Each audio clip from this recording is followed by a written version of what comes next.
Welcome to the deep dive. Today we're looking into something pretty concerning, actually. A reported hacking attempt against Kenny, the founder of Manton Network. Right. And our main source here is his own account of what happened. Exactly. So we're going to try and break down the tactics used, see what it tells us about, the threats out there right now.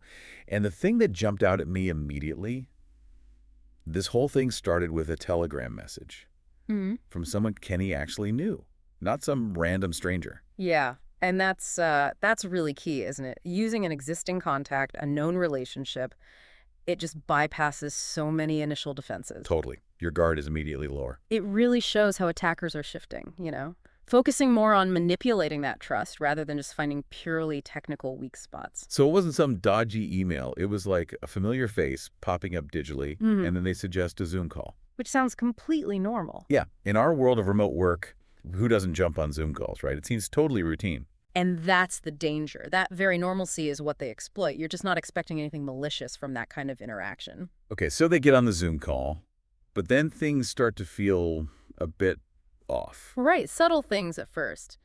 The report mentions an unusual request about camera permissions. Not like a massive flashing warning sign then?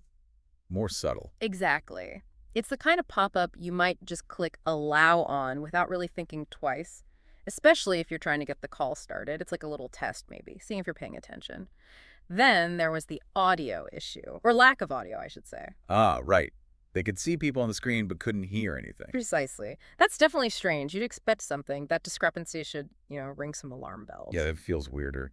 Okay, so camera permissions, no audio, and then came the main event. Then came the crucial part, the request to download a file, specifically a script file, Okay. and they framed it as an update.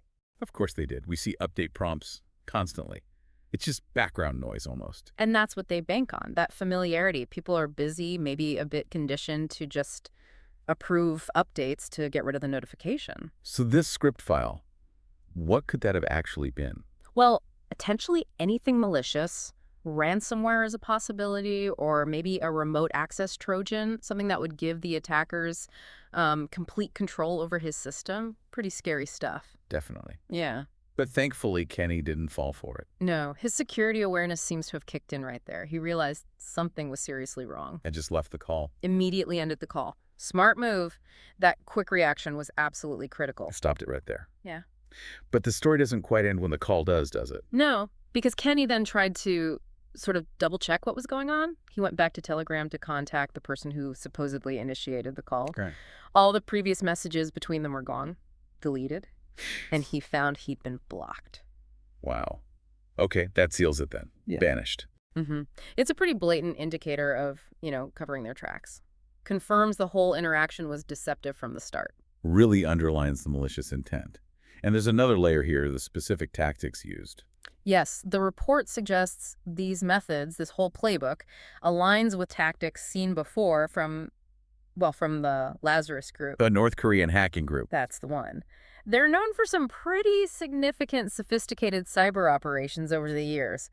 State-sponsored stuff, often. So we're seeing this blend of, like, psychological manipulation, Right. this social engineering part, using trust. Mixed with the technical attempt to deliver malware. It's not just one or the other. Yeah, it shows that these attacks are often targeting the human element just as much, maybe even more, than the technology itself. Exactly. It's about exploiting how we think and behave online. So I guess the big takeaway here for everyone listening is that vigilance isn't just about spotting those really obvious, poorly spelled phishing emails anymore. Not at all. It's about being cautious, even when you think you're talking to someone you know online, recognizing that the game keeps changing. The methods evolve, and they often prey on that very trust we build in our digital lives. Which leads to a final thought, maybe. Go on. How often do we just automatically trust the interactions we have online? You get a message, you assume it's fine. It's a really good point. We operate on a level of inherent trust quite often. And what little signs, what subtle cues, like that camera permission thing, might we be missing that could actually be pointing to something dangerous underneath? Yeah. What seems insignificant, but could be a warning. Definitely something worth thinking about as we live more and more of our lives online.